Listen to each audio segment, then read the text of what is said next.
let's talk about this easy mode thing that's been going around. And does it affect live streamers? Is it part of what we do as live streaming?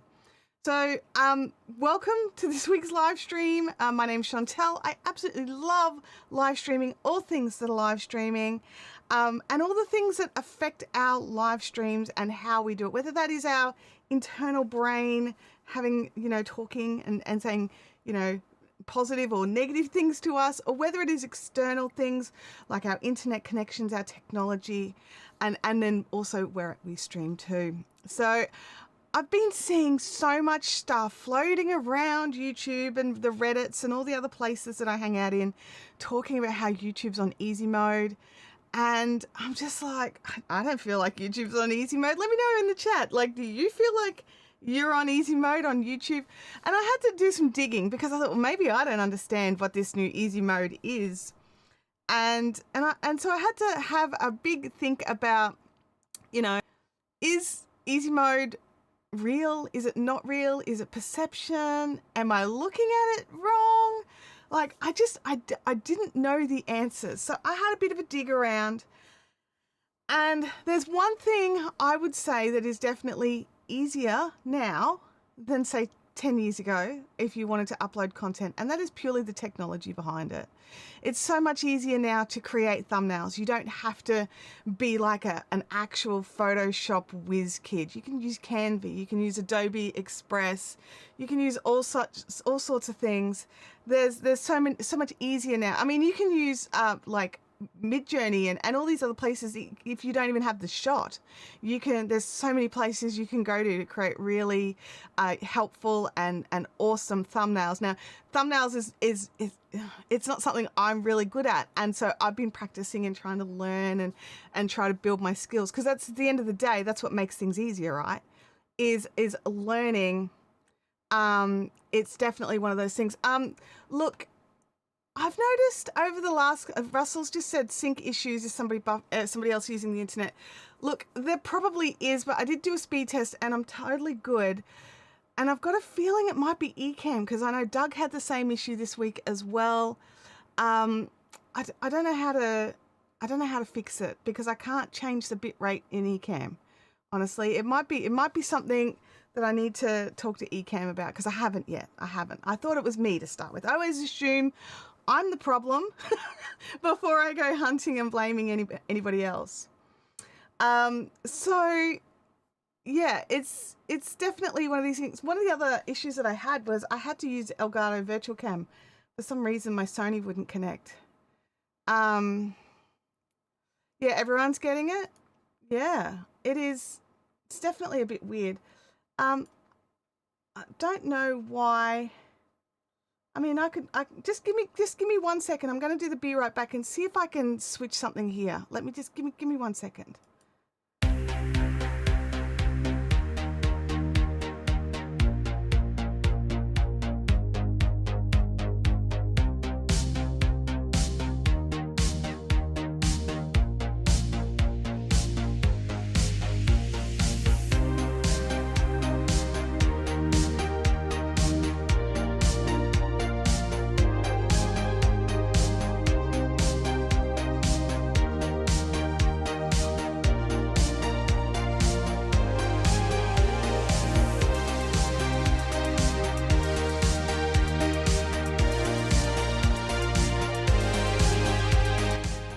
Yeah, unfortunately, I can't get it to stop, not in any sort of quick amount of time.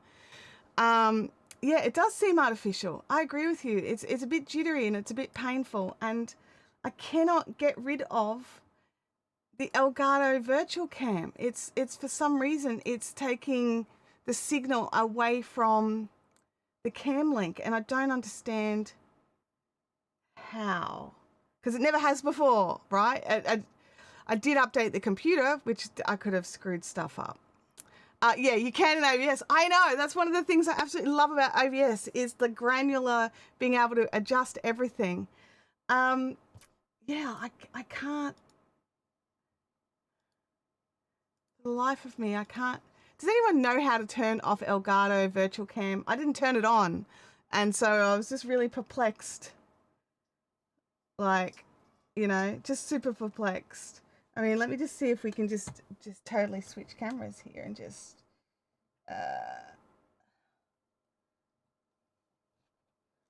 pull that. Yeah, it's a total squirrel thing. Absolutely it is. Do we have another camera that we can switch to?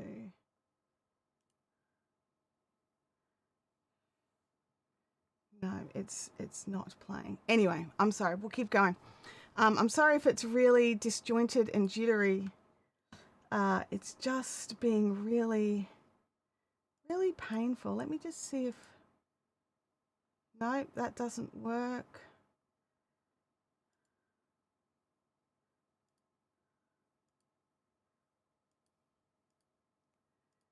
Nope, it's taking control. It's totally taken control of everything. Oh, yay. All right, well, this is what we've got today. So I'm wondering if is it so distracting that I need to seriously like shut down and restart and try and solve this, or can we forge our way through? You let me know.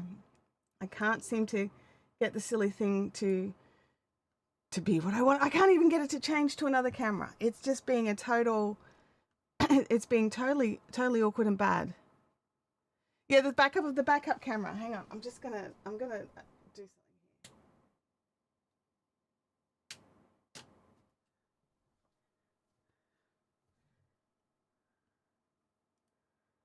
Let's see, do we have... How's this? This is our backup camera. We've got our backup camera. It's probably better, so I'm going to use it. I'm going to use the backup camera. It's a different angle. It's a different shot. So let's just jump back in because it's so easy to get. It's so easy to get everything. Yeah, I think there's an issue with the Elgato virtual cam. It literally stole my cam link feed. So I think that's the problem. And I don't know why it did it. I don't even know why it turned on because I rebooted the computer fresh since this morning and didn't even turn it on. Anyway, yeah, way smoother. Yeah, awesome. Thank you. So we're talking about easy mode and what is easy mode and what it means to you versus what it is. It's much worse. What's much worse, Russell? Everyone's talking about it's so much smoother. Anyway, I'm not... It's not as good a camera. It's an old camera, but it's the backup. So easy mode is this thing where we carry on. Yeah. So easy mode is this thing where we... Oh my gosh. Oh, the cat is literally pushing... Macy's just... Anyway, there's about to be an avalanche. Sorry. Oh my God. Macy.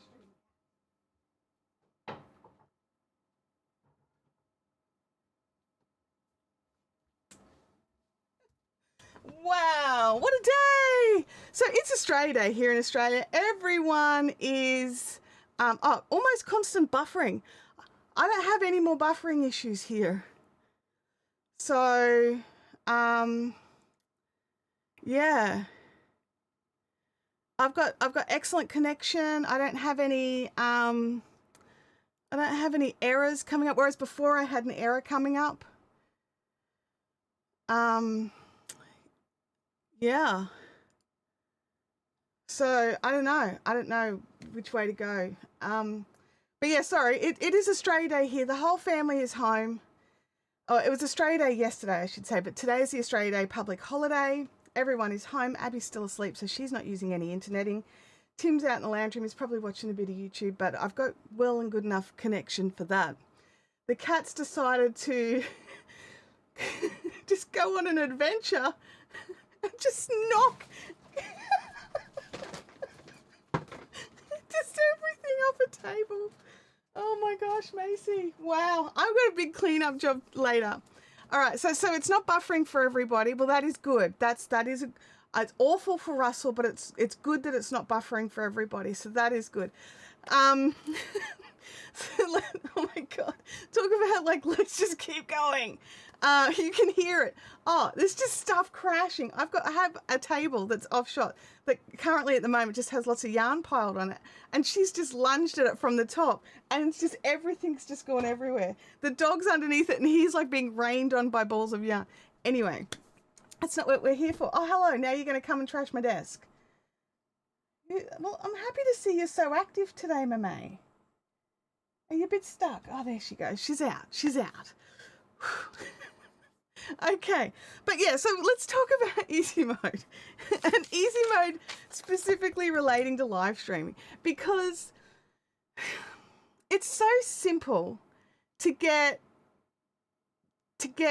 caught up in the negativity of everything's so hard. YouTube's not fair. It's not working for us. It's making things easier for somebody else. It's making things harder for other people, whether it's new channels, old channels, it doesn't matter. There's all this talk. And I really think a lot of it's coming down to, where do you hang out? Which creators are you chatting with? Are you in like a Reddit of, you know, YouTube's holding down small channels? If you're in a Reddit with something like that, there's a pretty good chance that there's a lot of people in there that are negative. And I'm not saying they all will be, but there's a pretty good chance of people being in there being negative. And I really think YouTube is a mind game, right? I really think our attitudes change our perception of things. I really think that if we just try to focus on getting the work done, hanging out in spaces where people are positive, that will actually mind shift us into thinking it's a bit more positive, and then being able to engage and work harder on our channels, right? So yeah, there are definitely some things that are easier now. Thumbnails are easier to create if you're not a Photoshop wizard. Editing is easier to create, or easier to do, even if you're not a crack editor, because I'm not a crack editor. I want to get that out there right now. I never put myself down as an editor of it. I consider myself a cutter, right? So I can cut and trim and smoosh things together and throw some stuff over the top of it.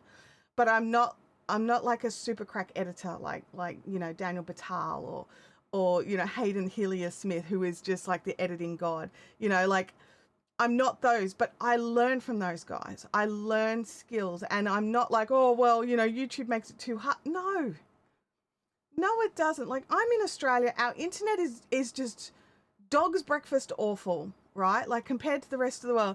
I was working with a client last week and I'm like, well, I've set that video to upload to the Google Drive, but I'll let you know when it's there. And he was just like, well, how long is it going to take?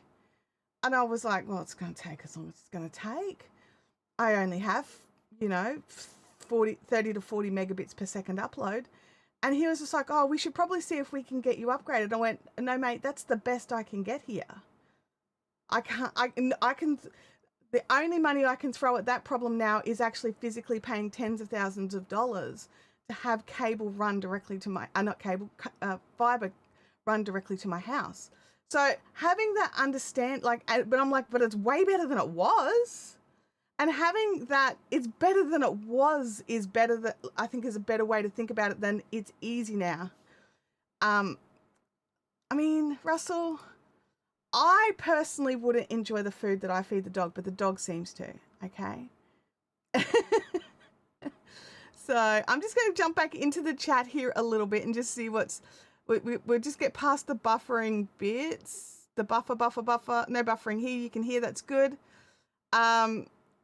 Oh, yeah, the joke about why the earth is round, because if it was flat, the cats would have knocked everything off by now. Yes.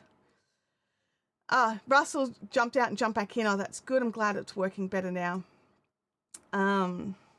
Today's live stream is sponsored by the cat, dedicated to complications to everything. Absolutely, she is. She's hilarious. Russell, this is it.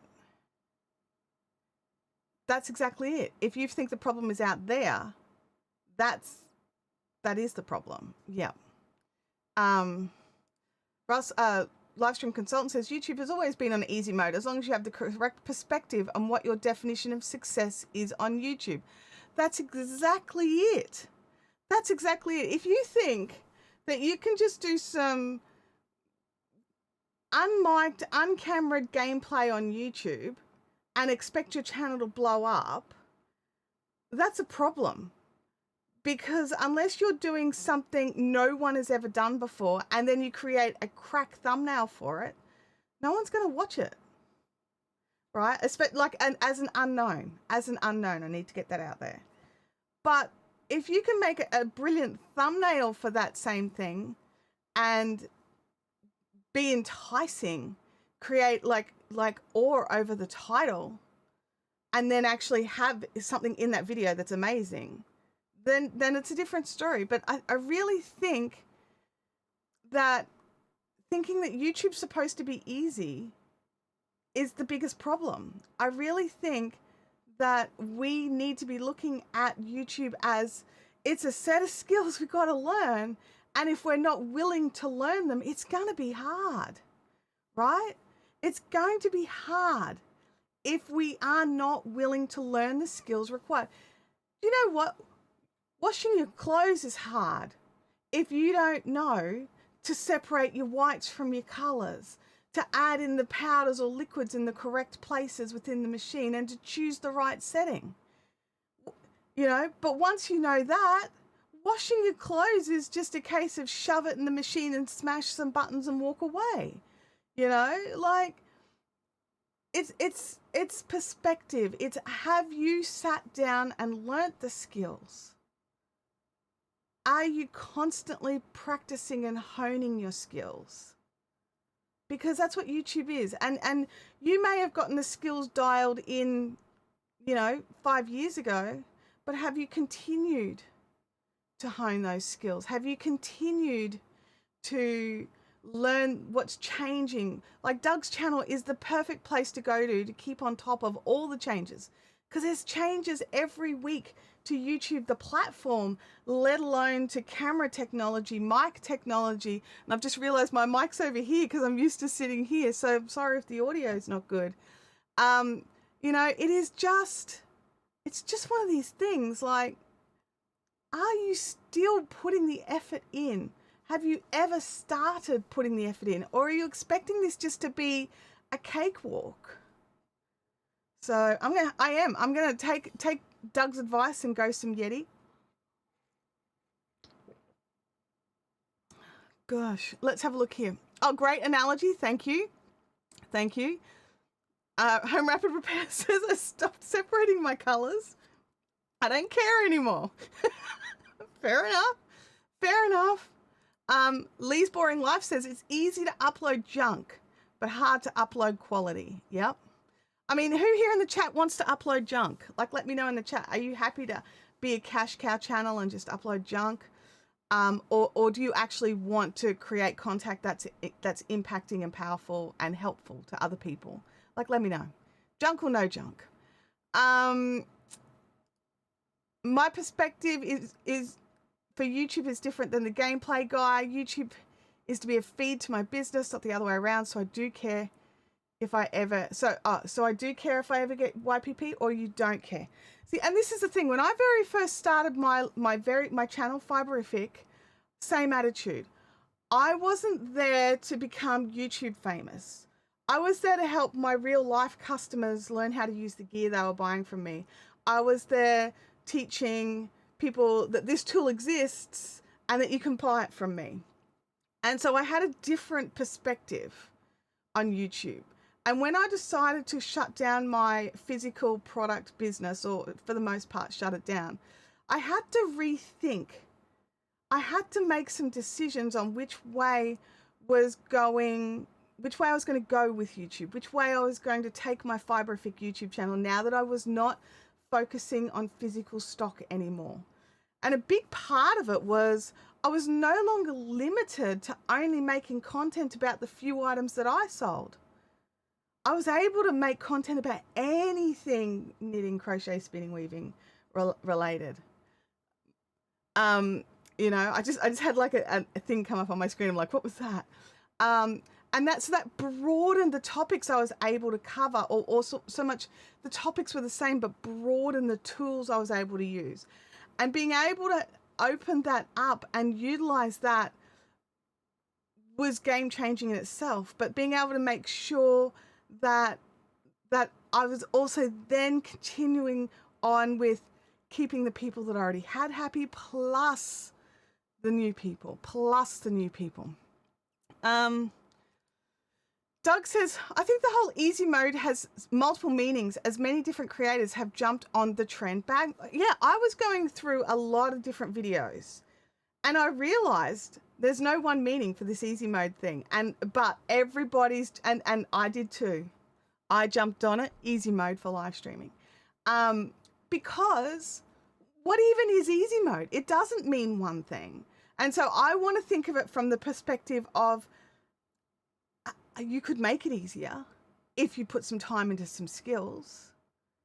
And you could make live streaming easier if you tested your camera properly before your live stream, Chantelle, which I didn't do. I forgot, I'm thinking, oh, I haven't changed anything. I forgot I ran an update on my whole computer yesterday and it has changed some stuff. So hello, old Canon 70D with a USB connection. Who knows what quality of video you're actually getting right now. Backup camera, bring it. Because my main camera was being naughty. But this is the thing, you've got to understand what it is that you're doing and work out how to make it easier. Like when we first, I think most of us are adults here. When we first had to start cooking food for ourselves and menu planning and grocery shopping, it was a pain. It was awful. But now I'm sure you've got a couple of recipes in your head that you're like, you know what? I just need an easy dinner tonight. I'm just going to make, boom, this one thing. For me, one of the big easy dinners is spaghetti bolognese or a chicken pesto with angel hair pasta, right? They're quick. They're easy. I can basically do both of those on autopilot, right? I don't even have to think about it. As long as I've got the ingredients, I'm good to go. Learning how to make them wasn't so easy. Learning which flavors to put into the chicken pesto so it didn't become awful wasn't easy. But now that I'm practiced at it, it's easier. So I don't know. I think we could all have easy mode if we put in our effort. Now, let me just go back to where we're up to in the chat. Little Crafty Nook doesn't want to upload junk. Good. Livestream consultant says I only have to do laundry piles, work clothes and whites. That's it. Yep. Look, I tend to go whites and then everything else, unless it's like towels. Towels have their own pile. Sheets have their own pile. Little Crafty Nook says, computer skills in general are hard for me, but I've got to keep on slogging. And this is the thing. You've made the decision to be in a technology-based field. So YouTube is a technology-based field. And while you personally are making beautiful papercraft cards, which is less technology, depends on how you're doing them, but you still have made this decision to be in this place where you need to have technology base behind you. And therefore you've got to keep these skills up as well. Russell says, if your purpose and niche on YouTube is keeping up with changes, that's a good focus. But if your channel is another niche, following all the detail is not the best use of your time, in my honest opinion.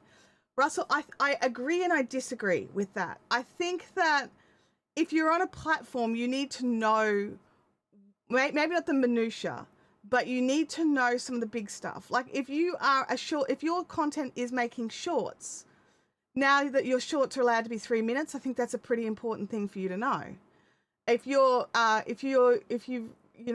made some changes where they're allowing or disallowing certain words in your videos, all of a sudden, you need to know that. I think there are definitely things that you need to keep on top of no matter what your niche is.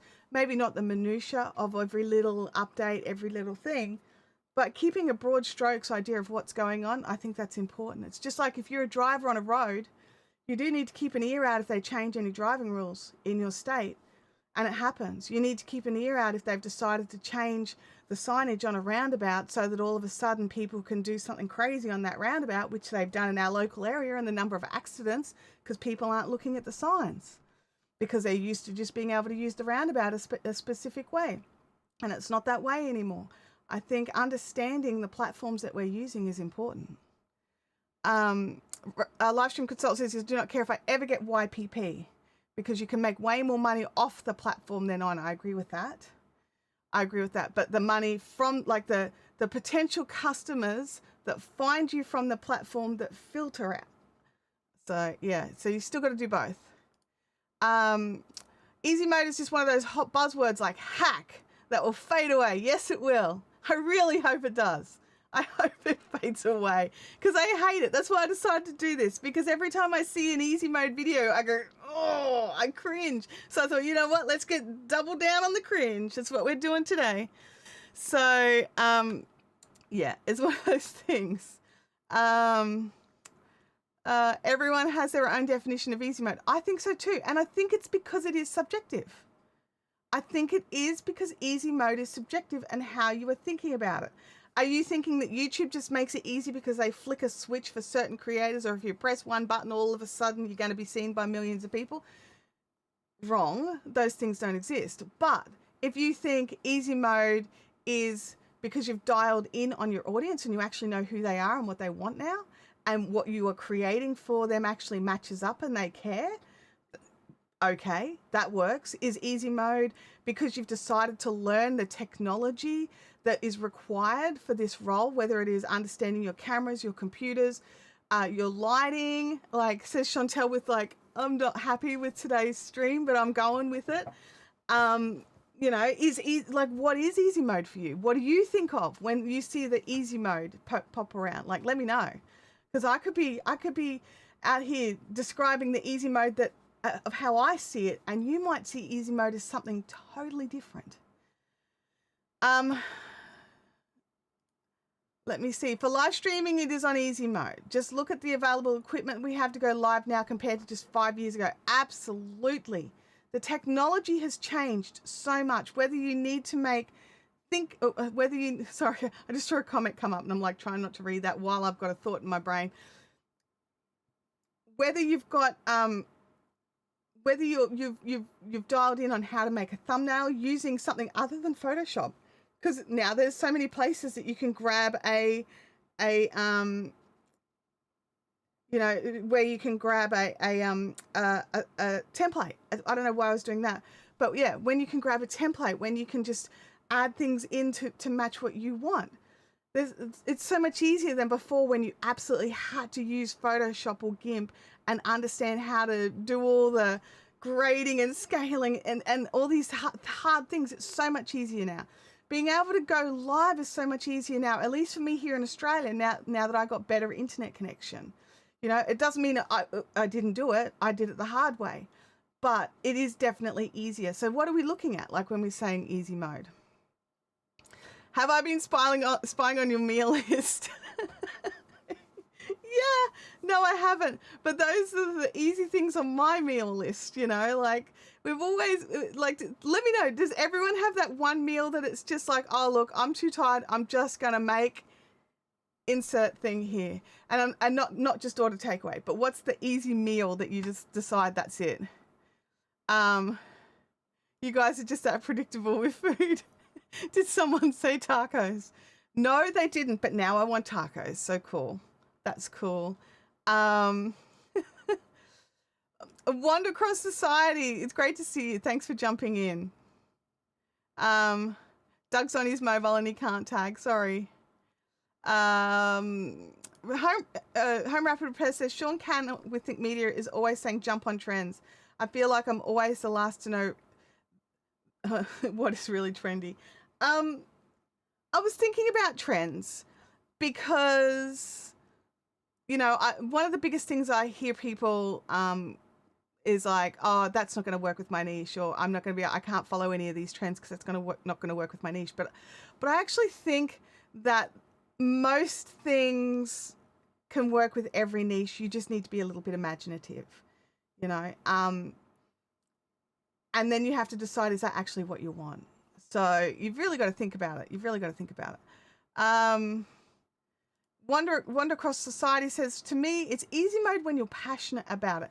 And isn't that the truth? Because when we're passionate about something, we're more willing to dig into the dirt and learn and, you know, just actually go through everything to learn everything about it because we're passionate about it. And it's not even a second thought. It's like, oh, I love this. And you just research it just automatically, or at least that's what I do. I'm like, that could be just how my brain works, but it's just like, I love how, you know, this new knitting technique, and then all of a sudden I've knitted 20 things using it. It's just like, I know everything about, well, I never pretend to know everything about anything craft because it's always changing. But yeah, it's that sort of thing. When we love something, we tend to just dig in so much harder. Little Crafty Nook says, Chantelle changed my game when she suggested white lights. Yeah. Yep, it's so much easier to white balance if you're using white light rather than a warm, like a cool white light rather than a warm light. Daylight is better, but if you've got to choose between warm and cool, go cool. Easy mode is to turn on the CPU, flip on the lights, and go. You know what? Back to retro review. That's what I do in here, except for today, where the camera decided to go all like stupid. I have my desk set up where I ask Googs. Yeah, just double checking that I didn't set her off. I ask Googs to turn on all the video lights and everything turns on except for a couple, and then I've got an app in my phone that turns on the rest. We're good to go. And that makes things easy for me. And making things easy for you is what you need to do. Do you have some space where you can have things set up where you can just walk in and go, you know, boom, done? Or do you have to set everything up every single time, which I used to have to do, and I understand the pain. Doug's got the list out. Oh, absolutely. It's on super hard mode when all you care about is views or subscribers. When all you're caring about is views and subscribers, it's hard because you're not actually focusing on who you want to be watching your content. Because the second you dial in to who your audience is and start making content for that person, I really feel that just really makes it easier because they know you're talking to them, because you're just like, wow, this is exactly the video I needed right now. That is so cool. Let's have, when you're passionate about it, it's on super easy mode. Yes. Back to Retro says, my easy meal is meatloaf. Frankie over 50s, hers is ramen with an egg on top.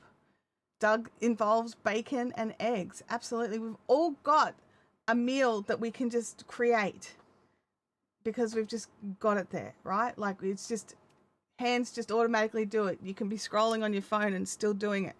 You can do it. YouTube is the same. If you learn the skills, if you understand who your audience is, if you dial in your titles and you dial in your thumbnails, so you're learning these skills, YouTube can be easy mode for everybody. But one thing I do want to say is I hate the term easy mode.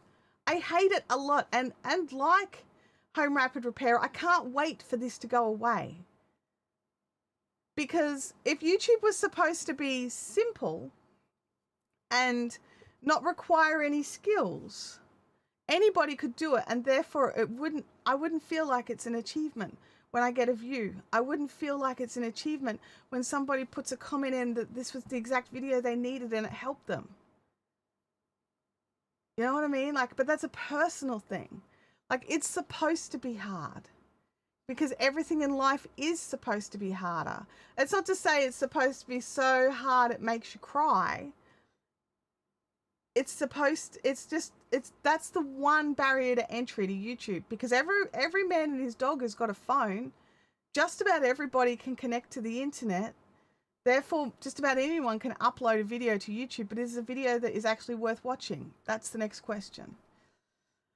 That's also the ADHD thing. We not only pay attention to things we are interested in, we hyper-focus. Yeah, that's kind of what I do. I hyper-focus on things I love. Home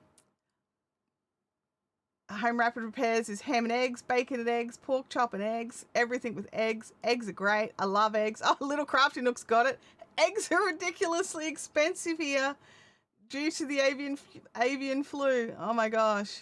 Yeah, look, we're having egg shortages in Australia as well. Like, to the point my daughter's designing us a chicken pen, because we used to have chickens many years ago, and at one stage we just, got a bit over it. And so when the last one passed away, we didn't replace them, and that was the end of it.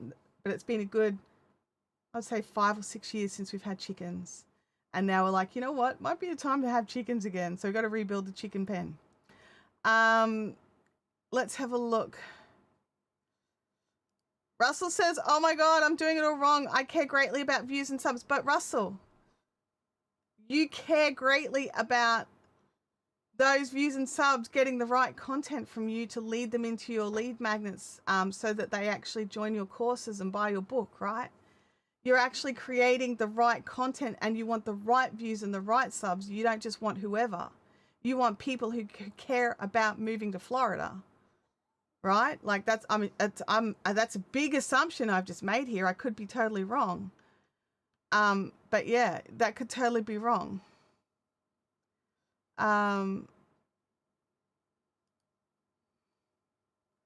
Let's have a look here.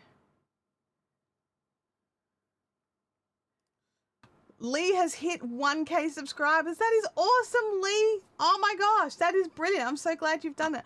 And like, I do want to say this one thing here, is getting views and subscribers is not a bad thing. It is an ultimate goal for the channel, but if that's all you are focused on, and it's not about creating good content for the right person, that's where it's going to get harder for you.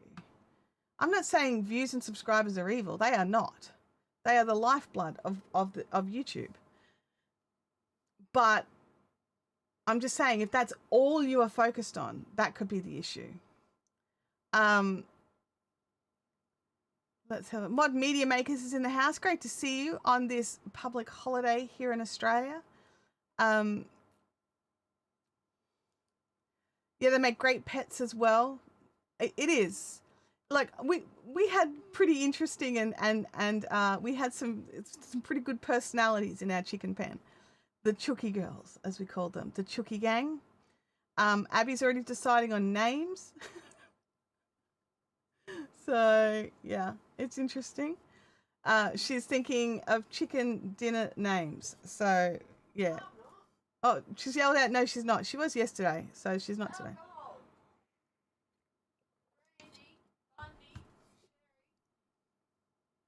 Okay, so sorry, I'm just listening to my daughter. And she's got 4 chicken names now. Abby has decided she wants to name them all after alcohol. Brandy, Sherry, Bundy, and what was the last one? Are you just like, really? Why can't she says rum or vodka, and I'm like, why can't she can't use one of the brands, like a brand name, rather than just rum? Come on, rum. You already got Bundy. Little Crafty Nooka says, too adorable. Give her my love. She's a poor thing. She does sleep just in the next room, and because it's quite warm here, I have to leave the door open. So, yeah. Okay. So let me just have a look here in my notes. So yeah. So one big thing is our mindset can change whether YouTube is hard or easy, right? So, whether we Russell says scotch is a healthy drink.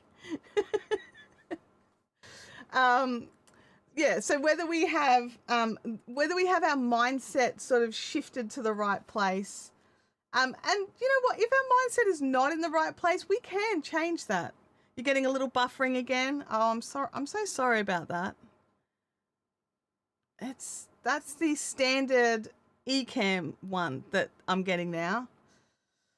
Ecamm is not sending enough signal to YouTube, and when I looked in at Ecamm, it says it mostly happens on talking head videos when you haven't moved around enough, and the camera hasn't had to. Anyway, I don't know what the deal is. But changing our mindsets is a big part of the YouTube game. Changing how we think, and sometimes pivoting our channels just a little bit to match up to who we actually want our audience to be can just really make a big difference. Livestream Consultants is recommending that we name one of them Captain. Captain? Yeah, that's a Scotch brand. I've got Sherry Whiskey Bundy Brandy. Okay, she's going with Sherry Whiskey Bundy and Brandy.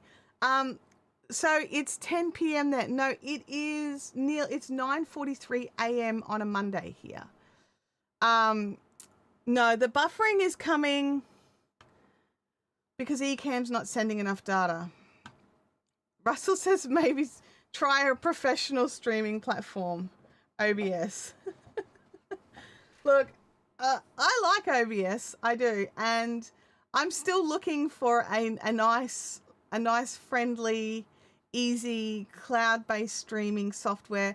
I went off like tangent a little bit there. We were sort of looking into that quite a lot here on the channel, and I sort of didn't keep going. I paused. No real reason other than I got sidetracked with life. I'm still looking for it. So I'm not 100% sold on EVMux. I like EVMux, and so far EVMux is the best out of the cloud-based, and I want to be very specific, cloud-based providers. But you know, there's definitely more options to look at for desktop-based providers. So I think part of the problem I'm having is having just done an update on my computer, and I did not double check some things, and that is on me. That's my fault. I forgot that I ran the update, and I did not double check all my software ran happily with the update, and that's my fault, and I should have checked it. Yeah, time to get that hammer out and threaten it with a little physical discipline. I like that. Russell's like, oh, you want easy mode? No, I want easy mode as an option.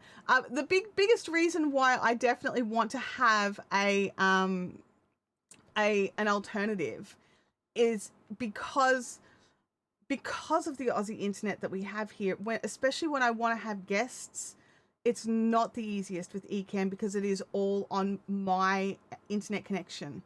And so it's harder that way. So it's more about having guests.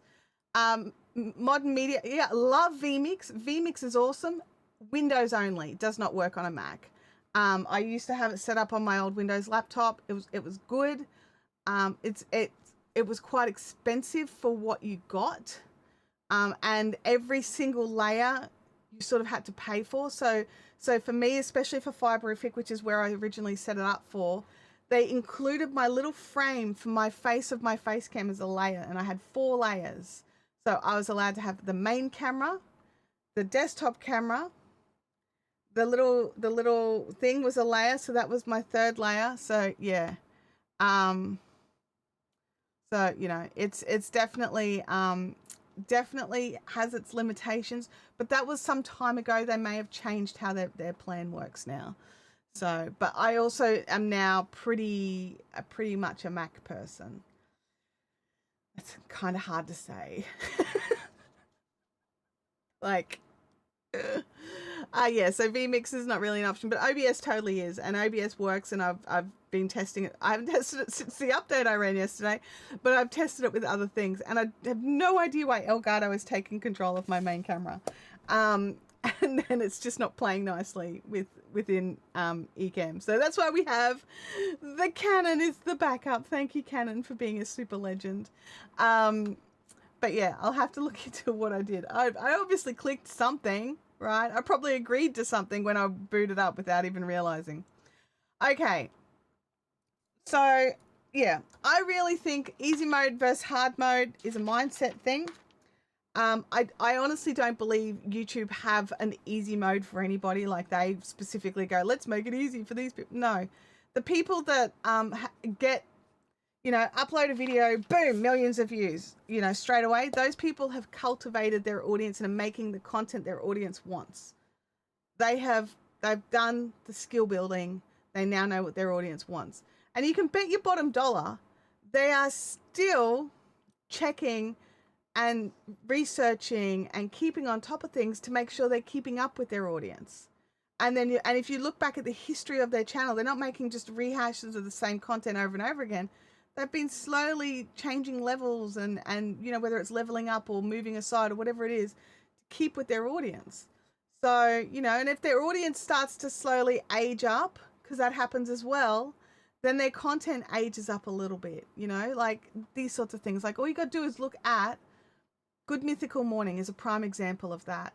They realized that they started with their audience that were young, and because they've been going for some time, the majority of their audience has aged up, and so they've been able to age their content up to match it.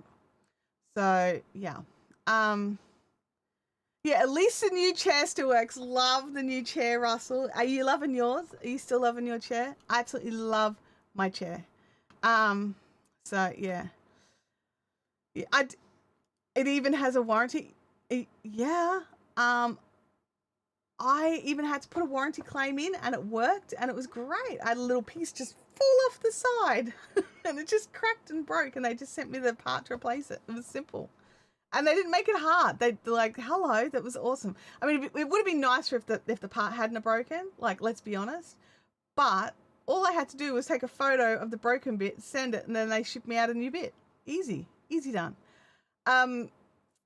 Total easy mode, warranty. I wish more warranties were like that, honestly.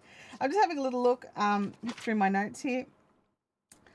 I think we've pretty well covered most of what I wanted to cover here. I mean, a big part of YouTube comes down to what it is that you want to put out, right? Like, what do you want your live stream to look like? What is your dream? What is it that you're looking at and watching that you want to compete with? And can you in reality do that? Right? Like with what you have, can you actually do that? Like for me, there's things I'd love to be able to do. I'd like to be able to have some automatic camera switching, maybe not today because it would switch to a crappy camera, but I would love to have that option down the track for a live stream. But am I willing to go out and buy an A10 mini just to have it? Probs not. So I manually switch. I press a button on my Stream Deck. I did the next best thing. So, you've got to think about what is it that you're trying to create? Like, what are you trying to do? And is it what your audience wants, or is it what you want? Like, do you guys care if I'm able to shoot from here, from there, from here, from there, from over there? Do you care? Does that in any way enhance the experience for you? I don't know. I don't know the answer to that. I don't know if that's what you want. I mean, because I am a total tech junkie, I want to play with it. Selfish thought number one, right? Is it actually what you want, or is it what I want? And that's a big thing. Are we creating content for ourselves or for our audiences? These are the things that we just have to keep thinking about. Let's hear... Little Crafty Nook says, I found my old Olympics FE100 that I bought eons ago. Could I possibly use that as a second camera instead of buying an old phone as I was planning? I don't know. I don't know anything about the Olympus FE100. A big part of it is, for a start, I would just plug it into your computer and see if just straight up see if your live streaming software will recognize it. And then and if it does, then have a look at the image quality. Is it what you want? But I don't know anything about the camera to be able to tell you off the top of my head. I'm very sorry. A live stream consultant says, I'm giving thought to one of those chairs for myself here soon. Look, I personally think it's definitely worth a try. And if you don't like it, you can send it back, is a big part of it. Russell has an excellent question. Will all the hardware and production stuff get you any more views? Now, it may, depending on your niche. I don't think it will here. It may not for you. I think for someone like live stream consultants, it might, because then he can actually prove to future clients that he has the skills and the gear to do what they want, maybe. I don't know, but I think for most of us, probably not. Really, probably not. Modern Media Maker says, your greatest competition is yourself always work to improve you first. Yeah. Yeah. Little Crafty Nook says, I think it would for my audience. Yeah. And I think for you, having a secondary camera, because I know it made a huge difference for my Fiber Fit Craft audience. Having that second camera so that you can have the overhead shot as well as a face shot happening at the same time, create a better connection with your audience.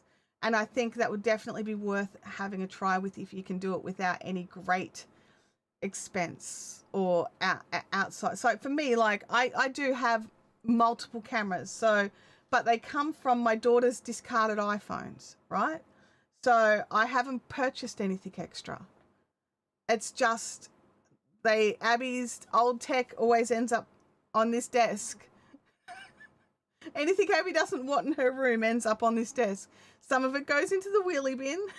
Some of it stays. The old phones stay because they're useful. Livestream consultant says as long as it has a clean HDMI output, then yes. Well, and this, like, one thing I want to say is that's a dangerous statement because the Canon 70D does not have a clean HDMI out. However, I've got it plugged in with a USB rather than a HDMI. This is a USB connection to a Canon camera. So I think the old, only if it's got a clean HDMI out, will it work? I think that is if you want to use HDMI. So yeah. Russell says that is the fundamental point, especially for live stream. Are you doing it to satisfy or to grow an audience? Both are fine if you are honest with yourself. Absolutely. I agree with that 100%. And I think anything in our YouTube journey comes down to, are you being honest with yourself? And that's everything. That's everything. I saw the thing, but I was in the middle of a sentence.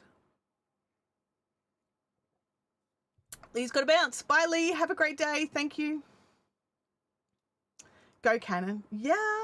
Canon and Ecamm work fun together. Yeah. Yeah. There you go. There's some help there coming from Livestream Consultants. My brother offered me his Canon and then I must have forgotten. Yeah, so Canon has developed their EOS, it's like an EOS webcam software as well. So while Canon and Ecamm play together with just a plug, you can have Canon work with other softwares acting as a webcam if you install the Canon EOS webcam software, which is also free. So yeah, just scrolling through, double check that no one from LinkedIn is commenting, because I realized last week that I missed some comments from LinkedIn because I wasn't watching. So yeah, and so yeah, I don't know. What do you guys think? Like, how do you feel about the old, the old easy mode? Do you think do you think like I think, and Home Rapid Repair it seems, thinks that it's just the latest sort of catchphrase, buzzword that people are just using to get views? Or do you think that there actually is an easy mode? I just don't think there's actually the easy mode people are looking for. And I think a big part of it comes down to, where are you hanging out to get your YouTube information? Like, who are you watching? Which courses have you paid for? Like, what are you in? It's just one of those things where I think it comes down to attitude. I think it really comes down to attitude. Doug says, yep, trend. Livestream Consultant says, it is easy-ish. Yeah. Florida Manufacturer says he's just watched the live with Doug and myself moderating. Nice job. Oh, it was a weekend, right? I had such a weekend. All right. I'm just looking at the time. We can jump into like jump into easy mode early. This weekend I went away up the coast a couple of hours for my husband's cousin's engagement party, and it was such a beautiful party. Honestly, it was such a wonderful night, but it did have a little bit of a dark cloud, which is the accommodation we booked was totally stuffed up. It was totally stuffed up. It was, we got there and we booked just a little villa thing. So basically in a caravan park in Australia, you can book these little demountable homes, right? We booked one that sleeps 3 people, right? 3 adults we booked for, 3 adults. We get there, there is 1 queen size bed. There is no fold out. There is no third blanket, no third towel, nothing for a third person. We contact reception because we had to ring an after hours number because on the Australia Day long weekend, which is one of the busiest weekends in the country, they didn't have any staff on site. We don't have staff on site on the weekend. Really? You're at the beach. When do you have staff? Anyway, they pulled the old, oh, well, if you booked at bookings.com, sometimes they stuff up. And we just went, we didn't book through bookings.com. We booked through your website. And they're like, well, there's nothing we can do. We're totally booked out. We can't give you another room. So we had to go, like we had to get changed and get off to this engagement party. And on the way back, we're like, okay. And I'm like, Tim and Abby, you guys are going to have to crash together tonight. I'm working anyway. So you guys can just go to sleep, right? And then Abby was like, no, I don't want to sleep in the same bed as Dad, blah, blah, blah, blah. I'm like, fine, sit on the couch. But I forgot my headphones, so you're going to be listening to these live streams that I'm moderating for. So anyway, jump in, make it in time for Doug's, do Nick's, and then it is, you know, it's just a total like mess, like as in the chair was too high for the table. It was just such the dodgiest accommodation, right? So luckily Abby did end up sleeping, you know, in the bed because I was able to move and at least sit on the couch and try and get a little bit comfortable. And then after Nick's stream finished at 3 a.m. for me and Daryl's stream started, Daryl's stream went to nearly 5 a.m. And then by the time I had a shower, and was ready to lay down, my husband wakes up early. So he was up making coffee when I got out of the shower. And I'm like, did I wake you up? And he goes, no, I just woke up. I'm like, oh, good. So we had to timeshare the bed. But yeah, it was just this like absolute. And then I've woken up a few hours later because my husband has brought us back Macca's breakfast. And then I hear this, oh, you're kidding me. And in the bag, they'd forgotten to put in the 3rd bacon and egg McMuffin. And Abby has one. Abby's some sort of mutant who doesn't like egg. Like, I don't even understand. So she gets a bacon and egg McMuffin with no egg. So basically it's a cheese and bacon muffin. Hello, Louie. And so I have half a bacon and egg McMuffin and a hash brown, but the all important coffee. So, and then we head home, and then I had to just, I fell asleep in the car for, I don't know, I would say majority of the drive. So possibly an hour and a half to 2 hours. And then I was awake for the rest of the day yesterday, and I just sort of had to push my way through the whole day. I was very tired. But the streams were so good. They were so good.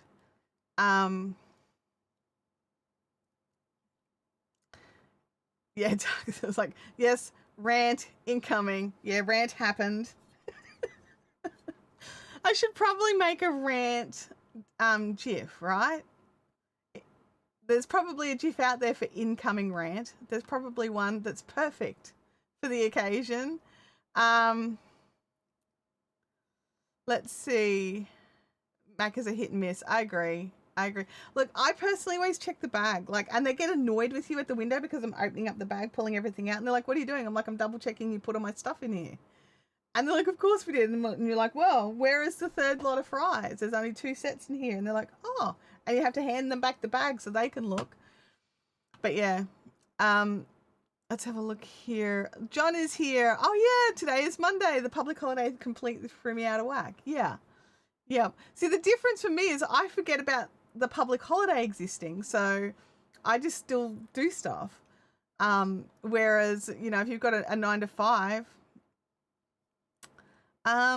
what platform does Daryl use?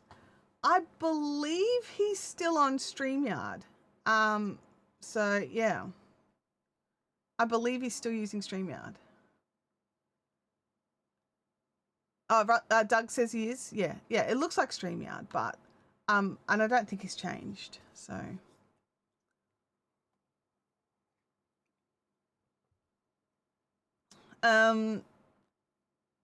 I've had the last couple of times I've tried to use StreamYard because I still have an annual account that's got a few more months left on it.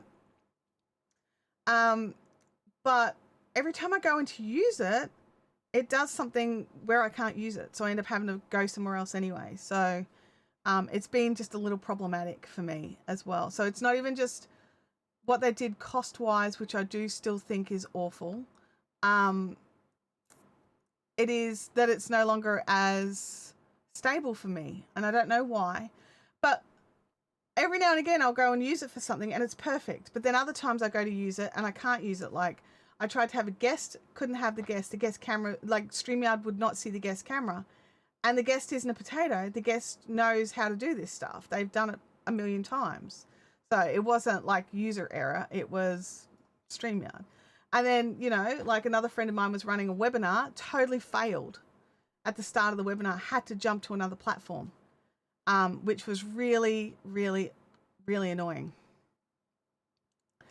Yeah, it did seem to work well. It did. It seemed to work without a problem, which really frustrates me. Because for some people it works no problems, and then trying to get them to do anything on their end, it's always user error now.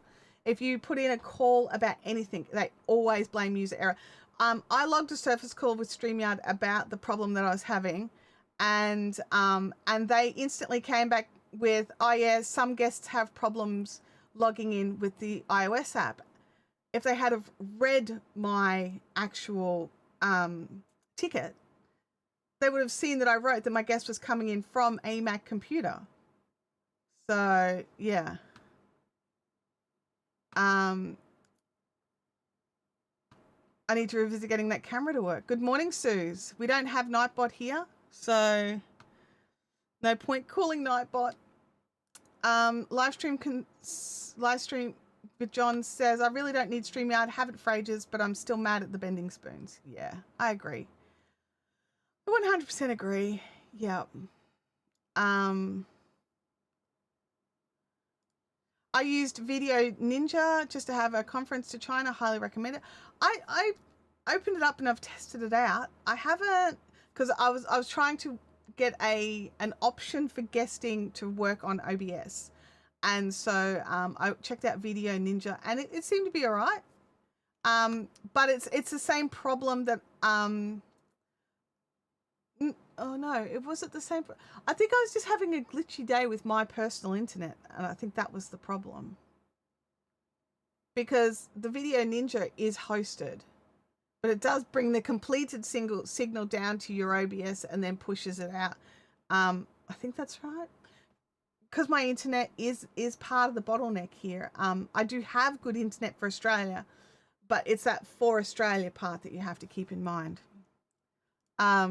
SMA Sky says, I tested Video Ninja to get audio from outside to inside once, but the laptop I was using was super slow. Yeah, that's the thing, right? Sometimes it comes down to what technology, like what our actual equipment limitations are. Yeah, it does take a lot of internet bandwidth. Yep. And that is an issue, which is one of the reasons why I loved StreamYard just so much, was it took that issue, just was totally taken off the table. It was just totally taken off the table, and it was wonderful for that. It's just not reliable, which ticks me off. You know, I like reliable things. I like things that are reliable. Yeah, I don't think there's much in the way of live streaming that can overcome bad internet. Sadly, neither Video Ninja or Ping can overcome bad internet. My former co-host connection was so bad I had to give up trying. I had I'd started a podcast with a friend, and her internet at the time was so awful that we had to give up, and it was just such a disappointment. We were so excited for it. Russell said, I'm playing with Squadcast, needs 5 megabits up and down minimum though. 5 megabits I can live with. 5 is fine. 5 is fine. I got no issues there. I get 100 down and up to 40 up, depending on the time of the day. 30 to 40 up.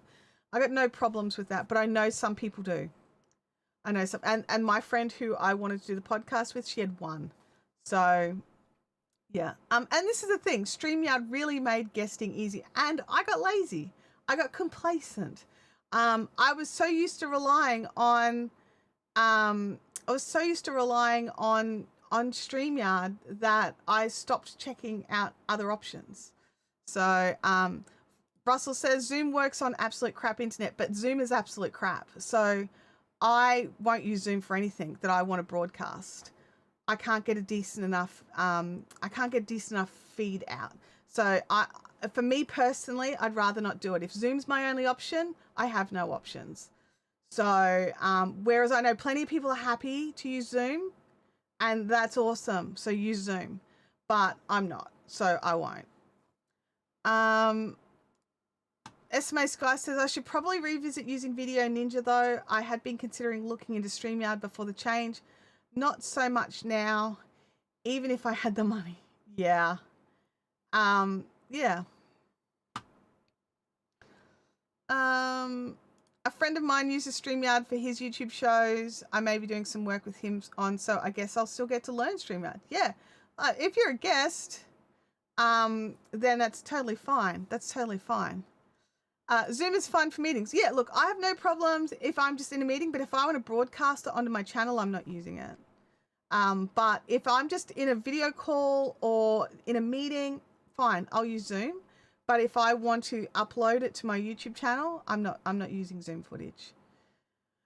John says, people love Zoom and I don't really understand why. Look, I do understand why. It's, in the scheme of things, it's fairly inexpensive to have a Zoom paid account.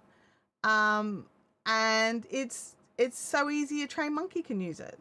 So, and for some people, they need that simplicity of use, which I think is actually great. I think it being so simple is definitely a big tick. I just don't like the video quality. And even if you have a paid account and ask them to upgrade you to the 1080p, it's still compressed. And that was an issue I had with StreamYard as well. So 1080p stream on Ecamm, side by side next to a 1080p stream on StreamYard, you could see that they're absolutely compressed. It's so much softer, you know. But it was still better than Zoom. Yeah. Problem I had with Zoom, Skype, and Teams is they're not available in China. Yeah, sometimes you've got to get around some of that stuff. Yeah, not a fan of Zoom either. They just have a market share and people are lazy. Well, I mean, personally, I don't think Zoom works. Like, I don't like the end product. So I can't fix it. I can't fix a bad video feed. I can't make it sharper. I can't make it better quality. So therefore, in my mind, it doesn't work. So it's fine for a video call where I'm not going to be inputting it onto my YouTube channel. But yeah, and if you are happy with Zoom, use Zoom, right? Just like if you're happy with StreamYard, use StreamYard.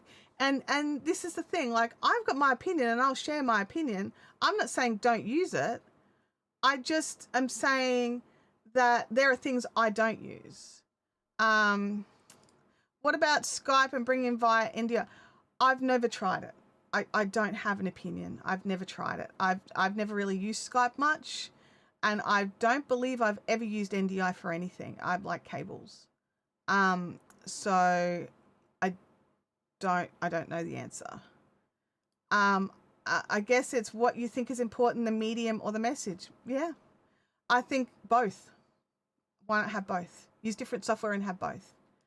I used to have a call with my co-host and we recorded our own ends locally in OBS and editing them together, but editing them was time consuming. That's definitely one way to do it, for sure. Absolutely. And that's kind of like the best, that's like a good way to get the best of both worlds. The catch is if your guest has the technology if your guest knows how to do that is what the words I'm trying to say.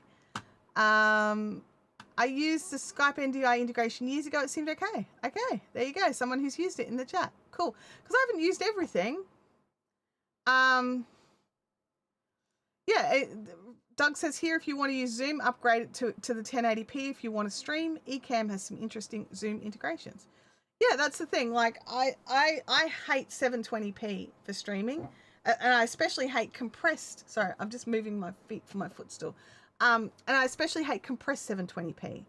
And part of it is because I had to stream at 480 and 720 for so long, and how much I hated that.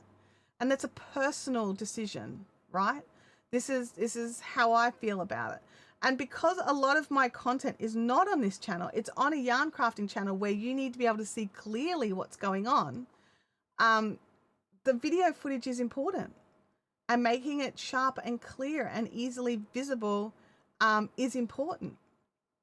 Amazing Yacht Destination says, P.S. I love the new angle on the camera. It's a different camera. My other camera, like at the start of the stream, like let's just be honest, sometimes crap happens, and no matter how well you try to have things look and make them pretty, sometimes you're relegated to your backup camera. Luckily I had one ready to go. Usually it actually would automatically have turned on, but for some reason it didn't, so I had to turn it off and on. So yeah, it's, you know, it's going to come down to what you're happy with and what it is that you like and the image that you want to portray and really work with your content. For me, I try to use, because I'm lazy, right? Let's just be honest there. I want one streaming platform to work on both my channels, right? So to be able to have my overhand shots, to be able to have the good clear imagery, I want it to work on both channels. I don't want to be like, oh yeah, this will be fine for this channel, but then I'll need to use something else for this channel. I don't want that. I want it all to work just fine for everything, right? And so I do look at the perspective of, or from the perspective of, it's not just a talking head, right?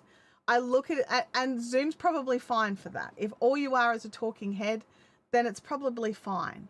But I look at it from a perspective of, I'm also doing things with my hands, and I need to be able to have that shot sharp and clear. And so I'm looking at things from a slightly different perspective, I'm sure. John says, again, I'm not an Ecamm or Zoom user, but those folks love the combination of tools. I hear about it constantly.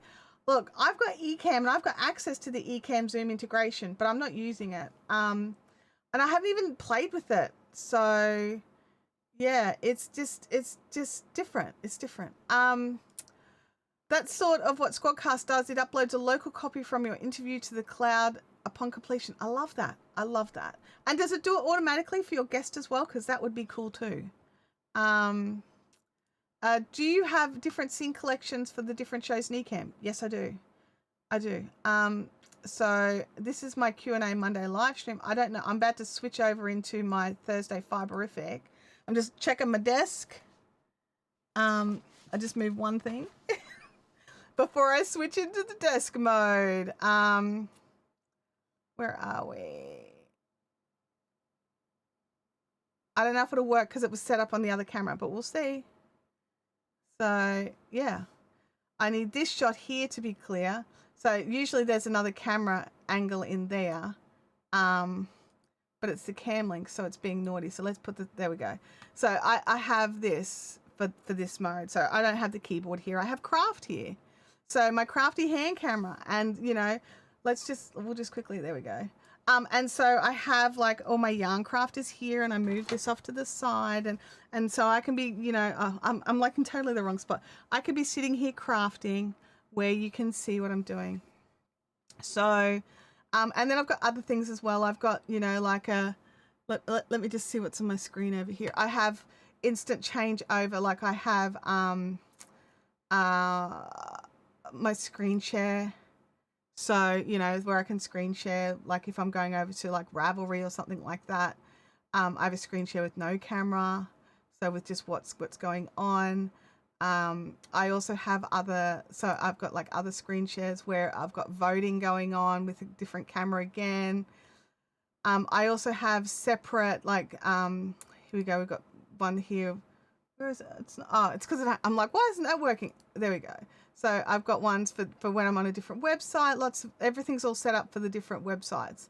And then I have, where am I back? Is it that one? Yeah. Okay. So because it's called Main Sony, and this is not the Sony, because it's not even working. But then I've got one set up for the Monday streams, the Thursday streams, the productivity streams. I have some set out for, and I have a test layout section as well for where I'm testing new layouts all the time, just to double check things to see if I'm happy with it. And then if I love it, then I'll bring it in. Doug Hewson, Double Doug Dare doesn't work in my chat. I just, like, you should know. Oh dear, but I will hydrate. I do have some water. I mean, I did have all the beverages. I was ready just in case I upset some people today with my whole easy mode is crap.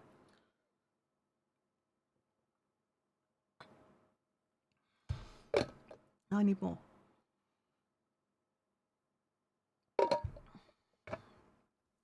So, Double Doug Dare, on Doug's live streams, he has the exclamation DDD, and it brings up a graphic for Double Dog Dare on his channel.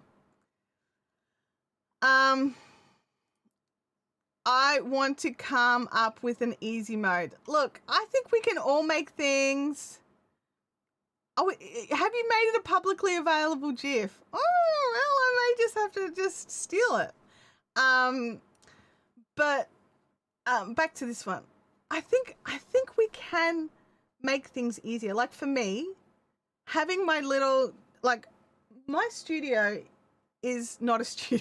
Like, let's be honest, it's not a studio, right? It is one part of my craft room. So over there, which currently looks like a tornado hit it because Macy just threw stuff everywhere, is all my yarn storage. You know, like, I could show you she trashed it, but I could show you if you really want. But it's all my yarn storage, right? And everything for YouTube is connected to a tabletop, except for that camera, which is connected to another table. So everything else, monitors, lights, the usual camera, everything else is connected to this desk, so I can sit or stand or whatever. So for me, making it so that I could just turn on the computer and tell Googs to turn on all the lights, that was easy mode for me. It actually got rid of a lot of excuses for making content. Now the excuse is I just don't want to. And I had to be really honest about it. I don't have the excuse of I don't have the space, I don't have the area to do it in. I don't have that excuse because I do. And this is the thing. We have to get real with what our excuses are. We have to get real with what our reasons are. And the more we blame YouTube or blame software or blame the camera, the harder it is for us to find our easy mode. And I think having our backups helps us with that. I would have been forced to end the stream. That camera signal that we got at the start was not good enough. And it was doing my head in. And I was trying to ignore it, but I couldn't ignore it, and you couldn't ignore it. It was bad. So having my secondary camera just ready to turn on and solve that, made it easy. So are we making our own easy mode, or are we making life harder by accepting all of the restrictions, meaning we can't do it anymore? And that's how I look at easy mode. I think it's an attitude thing. I really do. Let's have a look here. Easy mode is not caring about your views or subs and just having fun. I do and don't agree to that, because I think we can have an easy mode while still working on building our businesses. And I think it's important to not make our only focus views and subs. Our focus needs to be caring about our audience and serving our audience. and that in turn should bring views and subs, but actually making it our first focus our audience and understanding who they are and what it is that they need. And do I want to be that person to give them what they need? If the answer is yes, then do it. If the answer is no, move on to another try and find another audience. So I do think that caring about your views and subs is allowed, but if you make getting a view your priority, I think you're missing the mark a little bit. I think if you care about your audience, and not so much like I love my audience, but care about serving them and giving them what it is that they want, what they need, may not always be what they want, but what they need, and being that for them, that will in turn create the views and subs. So I think getting our topics right, getting our packaging right, which I'm not great at. Like all you got to do is go through and look at my thumbnails. You can see I'm not great at thumbnails, right? And it's a skill I'm trying to learn and trying to get better at, right? And I think we've all got different areas. Like for me, I'm great at yarn craft and I'm good at live streaming, but I'm not always good at all the extra bits that come along with it, right? So I've got to constantly learn, and I have to give myself permission to screw it up, because if we don't give ourselves permission to stuff up, we're going to be too afraid to mess up to do anything, at least for me anyway. No challenges at all. Look, there's challenges, and then there's you know, stuff that just is bad. Yes, mounting stuff, having a routine, Stream Deck buttons, ways of working it, etc. makes a difference. I think so.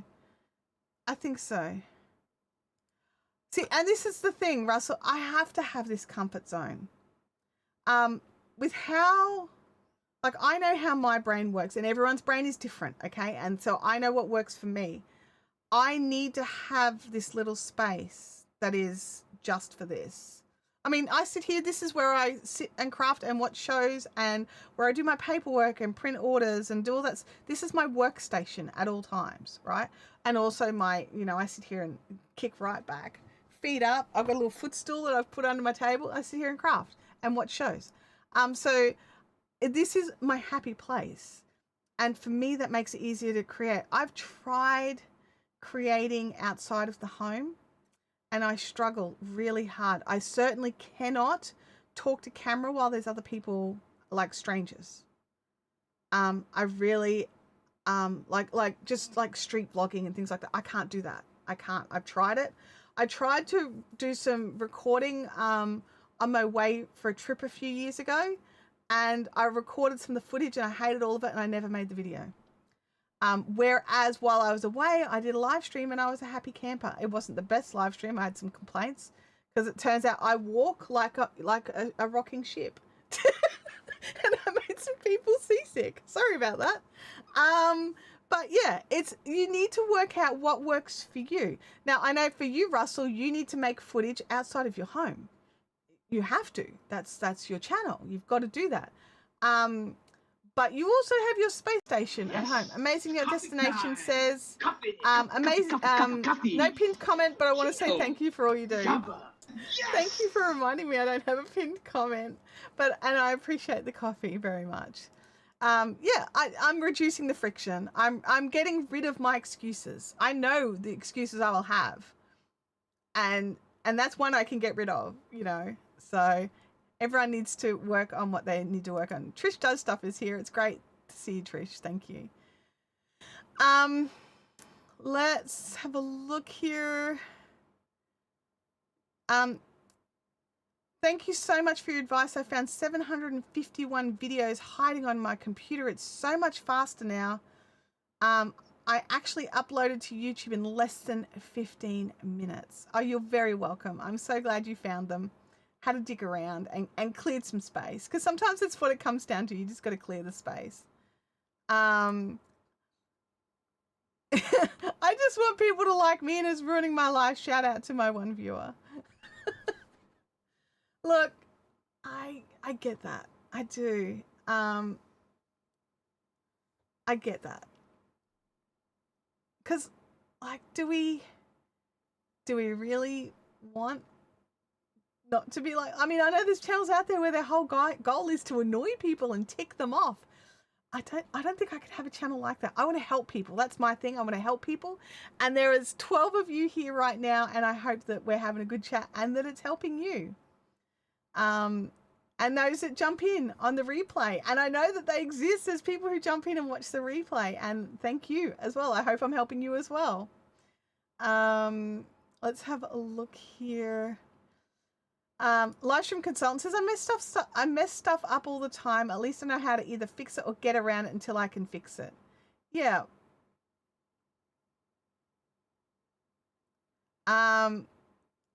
This is an excellent point. Letting go of your idea of what your avatar wants or needs and embracing what they are telling you they want is one of the hardest lessons to learn in YouTube. I agree. I 100% agree. Because we do all have in our head an idea of what we think people want and need. But you can actually find out what they actually want and need. Digging through your analytics, reading your comments, looking at where they click away in a video. You can work it out. And as you slowly work little things out more and more and more, you'll understand more and more of what it is they actually really want. Absolutely. Doug says, something to be said for a dedicated space for specific tasks. I can say, when I used to, many years ago, I used to build my set out of my living room, make my video, transfer the files to the computer, double check everything was good, knock down the set, then sit on the computer and edit that content for hours. I found that section of my life, and I did that for years. So stressful. It was so stressful because I had, excuse me, between school hours to get the video shot and the set built and pulled back down between 9 and 3 because it's in the middle of the living area of our family home. And it was the only space I had. And so, because I felt like I needed a full, I was wrong. And all I needed was and I had this room as a craft room. Now it was laid out differently and it was a lot less tidy, I can tell you. But I could have tidied it and used the space all along, but I didn't. And then when I moved my whole business out of my house over into like I had a warehouse sort of thing, like a little office. And so I had that for a while. And once I moved into there and realized how to utilize the space, and then I moved everything into like the little demountable in my front yard. And then when I lost that and needed to bring it back into the home again, by then I had realized what it is I actually needed space-wise. And it was a desk with clear, I mean, right now, this is not the view I particularly would like for this channel. Fiberific is fine because it's all yarn. But in the other view, you might see the edge of the baskets and stuff, and that's about it. But with the clear view behind you, because your background is part of your set, right? And because my background is so close, because this is such a tiny space, I can't bokeh it out. So, yeah. I know people who had to set up and tear down the gear every time, and I'd never get anything done like that. Yeah, it was hard. It was hard. And yeah, it was definitely a tough one. My process is turn on the lights, turn on the camera, hit record. That's mine now as well. Doug's asking for watch time. I don't know if I set it up. Let me just look. I don't know if I set it up. Let me just go to, I definitely don't have the tab open. But it's exciting. We have exciting watch time news, so it's worth me going to the effort to at least try. There we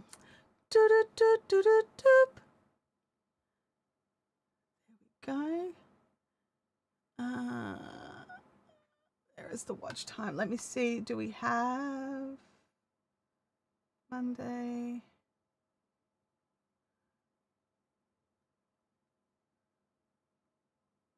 My watch time view is gone. Oh, hang on. No, it's not.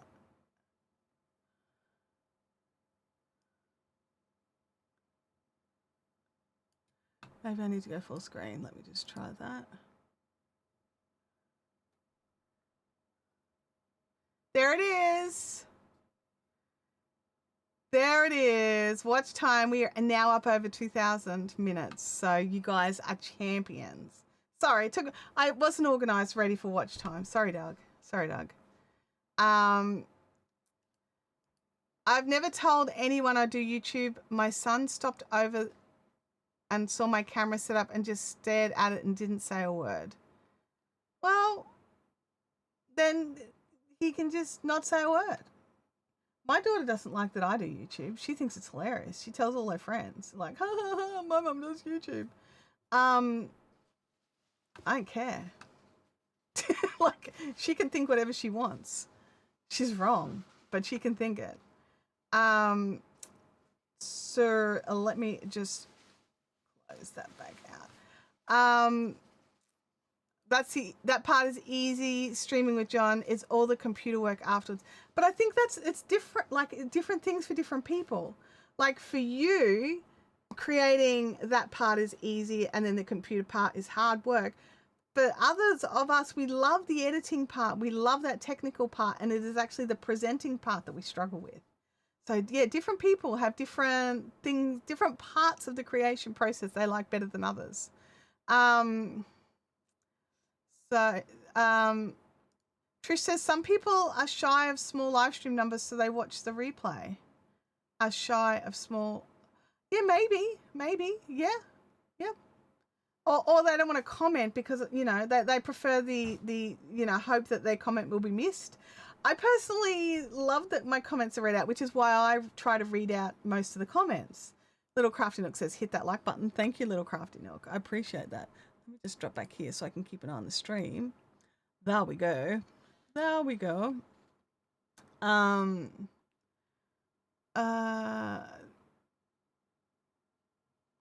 we did get it. Yep. It's not so much a countdown, but I just screen share, where we're at. Russell says, what is watch time to fan funding? So, Russell, you know the deal with the YouTube Partner Program because you're in it.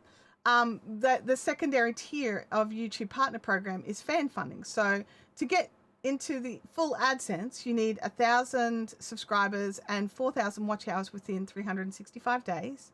But there's a lower tier where you can get into fan funding, which means you won't get income from the AdSense, but you'll get it from like you can create memberships, you can get super chats and super stickers and all that sort of stuff. And so to get access to that level, you need 500 subscribers and 3,000 watch hours.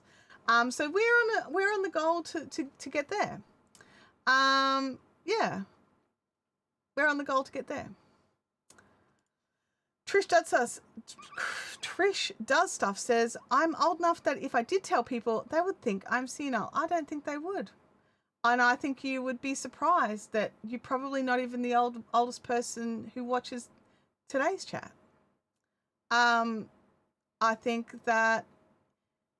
anybody that poo-poos over the fact that you're trying to do YouTube is probably, I don't know if I don't like that idea of people poo-pooing over people's, whether it's a hobby or their job or their interest. I don't like that at all. You don't yuck people's yums. That's that simple. Unless their yum is Pepsi, and then you can yuck that. John says, I feel the struggle for me is willing myself to be in front of the camera. Editing is fun. Yep. Yeah, I am. We're very close now. We're getting so close. It's very hard to get over, but at some point you have to say, this is important to me. Feel the meh and do it anyway. Yep.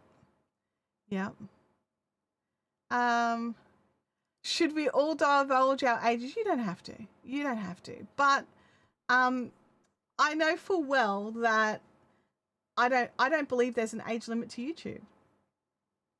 I think if you can get your head around the technology and you've got a message or a story to tell, do YouTube. I don't care what your age is. The only time I care what your age is depending on the country, have you reached the minimum age? Then do YouTube. Before that, don't. because it's illegal. So don't. After that, I don't care. I really don't care. Russell says, I have a lot of friends in PVA and BBD, which is business. PVA is Primal Video Accelerator. BBD is Business by Design. Well over 60 and some are over 80. Absolutely. I don't think there's an age limit to YouTube. I really don't.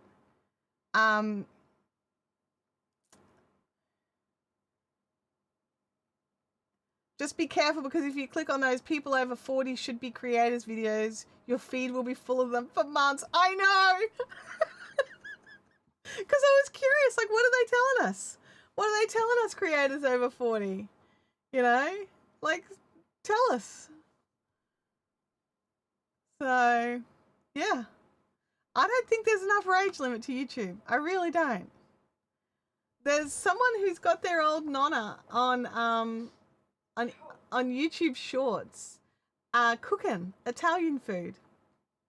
And she's like 80, 85, something like that. Yeah, the kids are helping her. But she's the star of the show. Absolutely. So, you know. Yeah. See, like, you're you're fine. You're in good company here. Oh yeah, next week's topic, absolutely, creators over 40 trend. No, I'm not, look, I personally don't think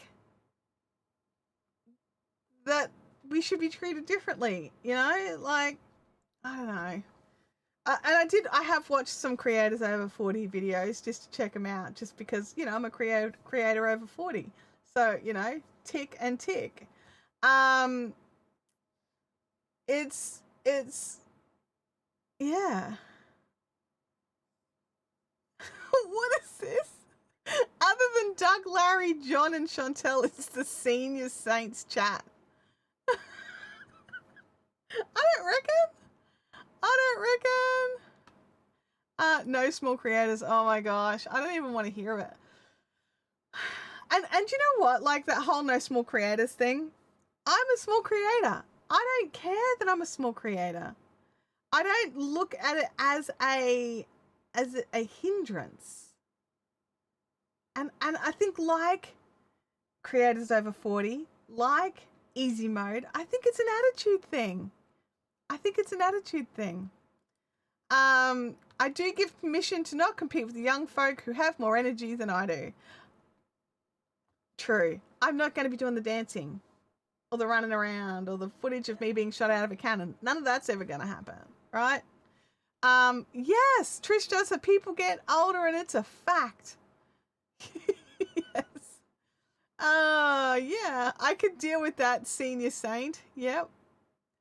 We're just way more well seasoned. Some of my favorite content is specifically aimed at my age and older, and it is so sassy, and I just love it. Think of us as their senior fan club. Look, how do I put this? I've never considered anyone in the chat's ages to be relevant for this kind of content, right? And look, I know when people are creating their avatars or their perfect viewer or whatever it is that they're creating for their channels, they do put ages in there, and I get that. But for me, the age is not the age of most people doesn't seem to be what limits them from live streaming. It's the technology and it's the understanding of what needs to go into a live stream. And it's the same with my Fiberific channel.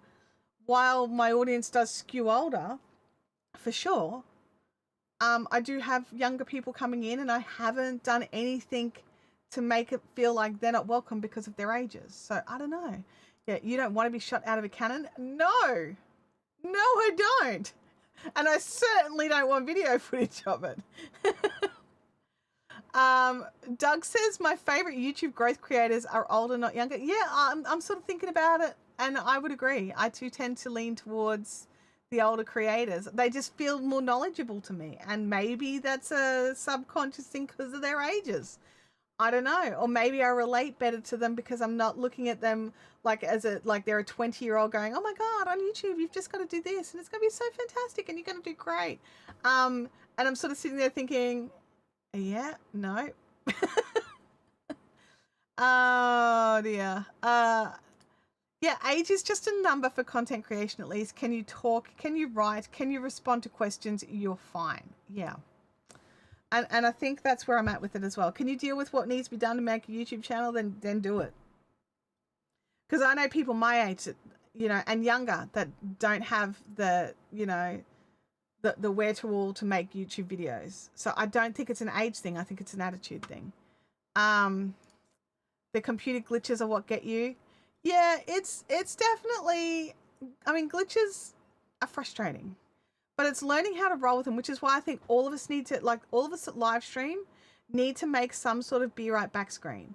So when the glitches and everything is just insane, like at the start of this stream and I needed to try and fix it, I popped up my be right back screen, tried to fix it, couldn't fix it, got another camera going instead.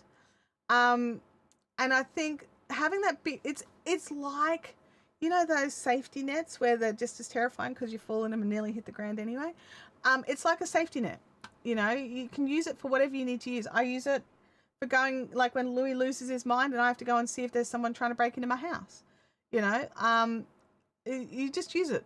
Lurk mode activated. Oh, there's Doug's floating around somewhere. Bungee jumping live with Chantelle. I'd watch that video. That video is never going to exist. I've never bungee jumped. The thought terrifies me. No. No is the answer. And in all fairness, going live is always going to humble everybody if you're not ready for that pre-record edit upload. If you're not ready for that, then pre-record edit. Yeah, look, live streaming, it's live, right? So everything that you say instantly is shared, right? I have a 3-second delay where I can beep stuff out. And so there's always going to be that element of where it's going to be like a real reaction to something. Like when Macy just took out my craft room at the start of the stream. And I had to run to save something that was actually breakable. It's the nature of live. But I personally, and this is a personal thing and I could be wrong, so please let me know in the chat. But I personally think that's the beautiful part of live streaming, is that it's live and it's real, right? It's not so pristinely polished that any essence of reality is gone. So that's my personal. You guys, I'm not doing any of these things. I'd go for Chantelle jumping out of an airplane with a parachute. Nope. Why would I jump out of a perfectly fine airplane? Right? Like, that's my question. Why? Why would I do that? And I just need to point out, I have got really busted knees. Going in for the landing would actually be quite painful. No, I am not boxing a kangaroo either. They will kill you. I am not doing that. And kudos to Chantelle for checking what was on her desk before switching over to the craft overhead camera. Always. Because I live here, it could have been like random notes of something. It could have, who knows? I mean, if it had just been a pile of yarn, I probably still would have checked. Oh yeah, and that's a big one. Don't want to accidentally leave that envelope with the home address there. Absolutely.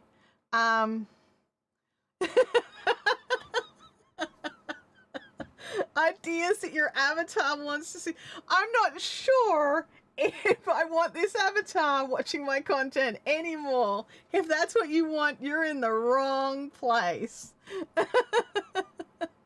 Oh gosh.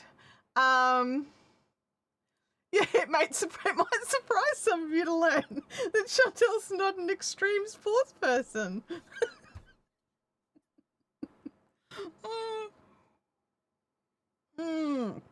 Oh my gosh. I don't even know. People are worried about saying dumb stuff on live, but the bigger risk is the accidental security privacy mistakes.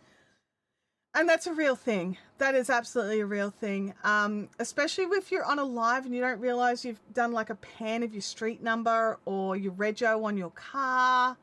You know, giving away your location somehow. It's definitely,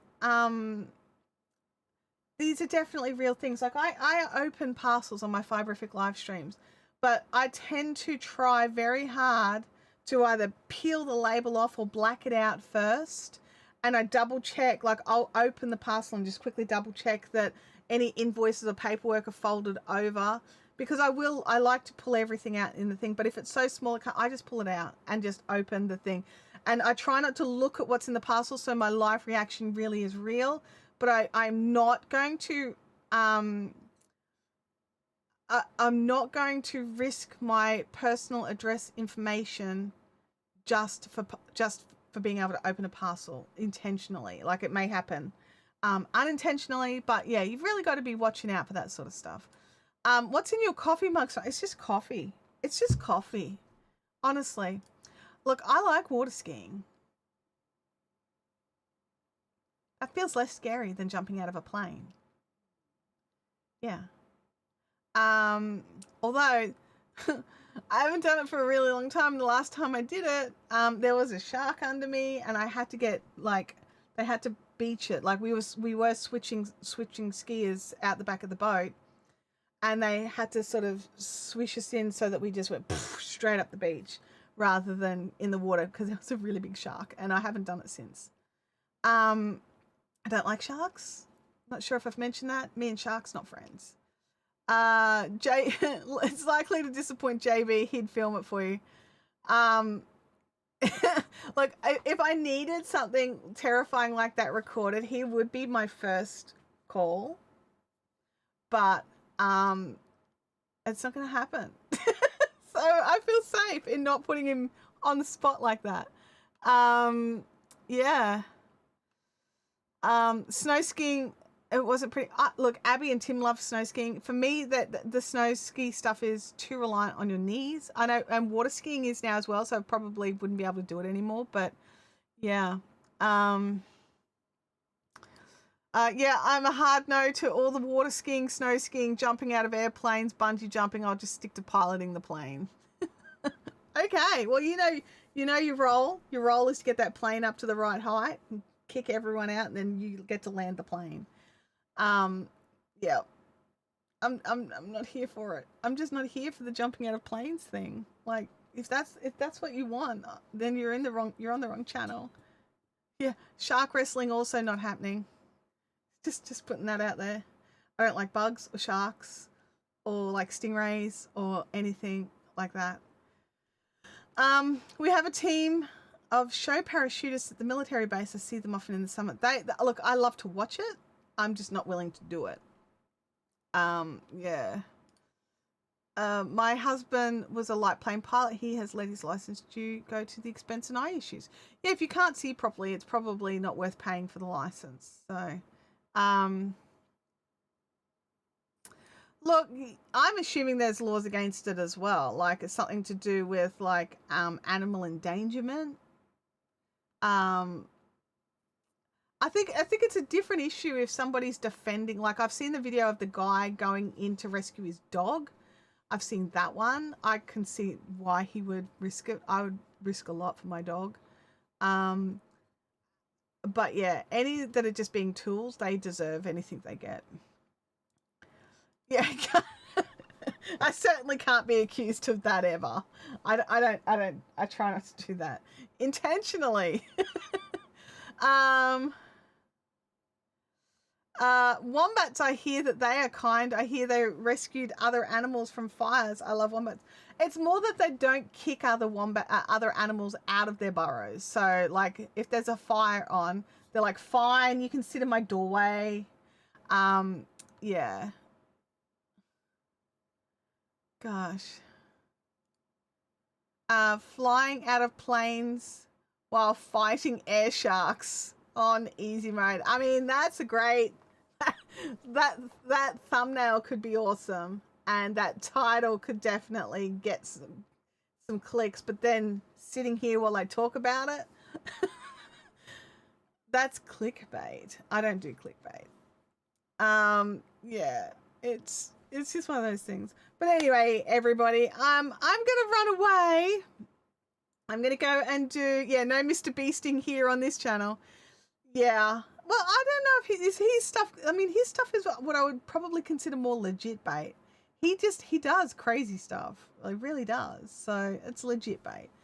Yeah. Have a good weekend, everybody. Well, it's still weekend for most of you. And have a great long weekend for those of you in Australia. Happy Australia Day. And I will catch you all here, next week. I hope you've had a good laugh. Oh, Russell, have you not been on this channel before? After 1 hour, we just go wherever we want. We have an hour, and then we go after that is wherever. We started on easy mode. We ended on jumping from airplanes, wrestling sharks. Like, what else do you want? Good night, everybody. I hope you have a fantastic week. Bye now.